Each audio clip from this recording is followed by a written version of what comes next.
రెండవ అధ్యాయము 8వ వచనం నుండి 6వ వచనం చూద్దాం. అంతటా హేరోదు ఆ జ్ఞానులను రహస్యంగా పిలిపించి ఆ నక్షత్రము కనబడిన కాలమును వారి చేత పరిష్కారముగా తెలుసుకొని, మీరు వెళ్ళి ఆ శిశువు విషయమై జాగ్రత్తగా విచారించి తెలుసుకొనగానే నేను వచ్చి పూజించినట్లు నాకు వర్తమానము తిండని చెప్పినాం. వారిని బెత్లెహేమునకు పంపాను. ఈ యొక్క జ్ఞానులను బెత్లెహేము ఎవరు పంపారు?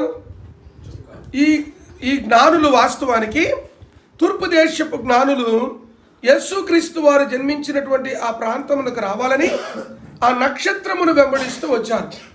హేరోదు రాజు యొద్దకు వచ్చినప్పుడు వాళ్ళు చెప్పిన మాట ఏమిటంటే, తూర్పు దిక్కున మేము ఆయన నక్షత్రమును చూచి ఆయనను పూజింపు వచ్చామని చెప్పారు. వచ్చిన తర్వాత ఈ హేరోదు రాజు దగ్గరికి వెళ్ళి ఒక మాట అడిగారు, అన్నా యూదుల రాజుగా పుట్టినవాడు ఎక్కడున్నాడు అని అడిగారు. హేరోదు రాజు కోపం వచ్చింది. బాబు నేను కనుక్కొని చెప్తా, మీరు పోయి పక్క రూములో ఉన్నానని చెప్పాడు.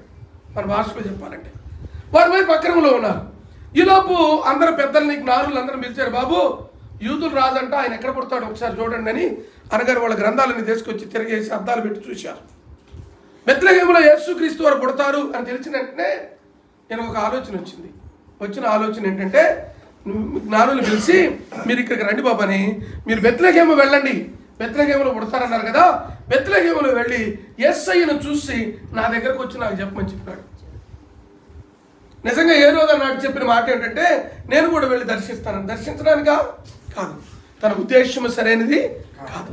అయితే గమనించాల్సిన మాట ఏమిటంటే, ఈ జ్ఞానులు దేవుని దూత చేత బోధించబడిన వారై ఆ ప్రాంతము నుండి విడిచి వేరొక మార్గమును వెళ్ళిరి అని వాక్యం సెలవిస్తుంది.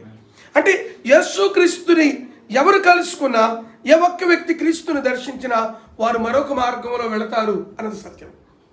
క్రీస్తుని చూసిన మార్గంలో, క్రీస్తుని కలిసిన మార్గంలో మన జీవితాలు ఉండవు, పరివర్తన చెందుతాయి. అదే క్రిస్మస్.